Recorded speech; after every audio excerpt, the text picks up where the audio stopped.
Olá pessoal, tudo bem? Bom, sejam bem-vindos à nossa primeira aula do curso de controle de concentrações. Vamos tratar aqui de algumas noções iniciais sobre essa modalidade de análise do CAD e prevista na legislação concorrencial em relação à estrutura do mercado. Bom, o que vem a ser a concentração econômica, ou o que é análise de concentração econômica?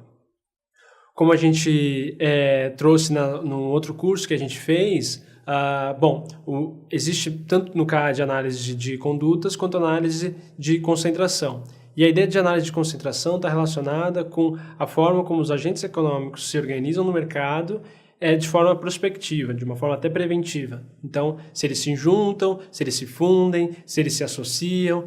E toda essa análise tem por objetivo verificar se todas essas atividades, digamos assim, associativas entre os agentes econômicos pode resultar em prejuízos à concorrência isso possa desencadear prejuízo à coletividade, que é destinatária das normas do direito concorrencial.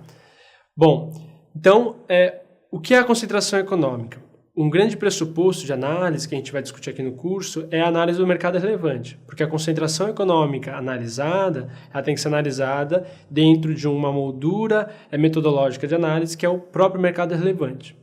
E o interesse concorrencial específico ele é o pressuposto para um mercado, competitivo. Então, a concorrência, enfim, e a forma como os agentes econômicos se relacionam e quanto mais atomizado for esse mercado, são pressupostos para um mercado concorrencialmente benéfico e saudável. Bom, existem alguns casos previstos na legislação que são os casos de concentração econômica específicos, no artigo 90 da legislação de direito da concorrência.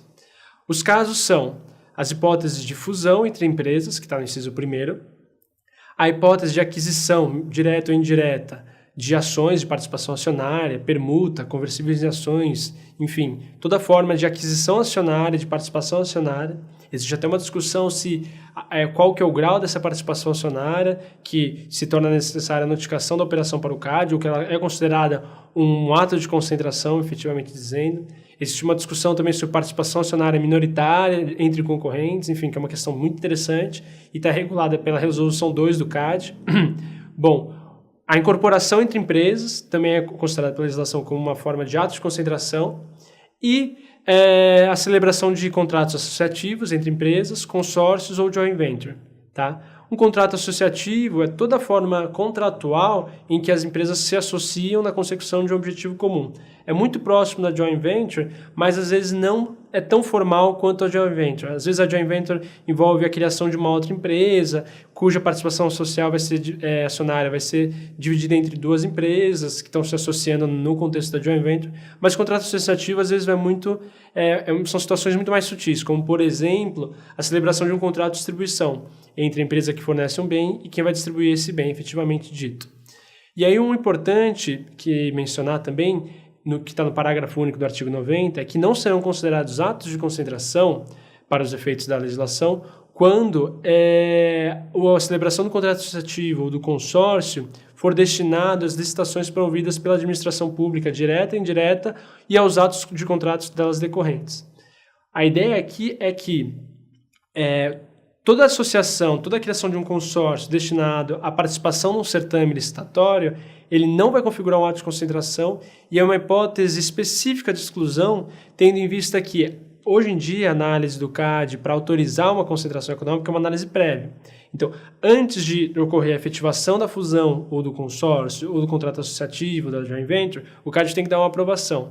E isso, no caso de licitações, poderia implicar num atraso desses certames licitatórios em prejuízo do próprio interesse da administração pública. Então, por isso, daí, essa hipótese de exclusão prevista no parágrafo único do artigo 90. Bom, basicamente, são essas as hipóteses previstas na legislação sobre quais são os atos de concentração. Cada uma dessas hipóteses recebe uma regulação específica, a depender aí de qual é o grau da circunstância do mercado, mas, em termos genéricos, o artigo 90 traz para a gente quais são os atos considerados atos de concentração econômica. Bom, muito obrigado, nos vemos na próxima aula.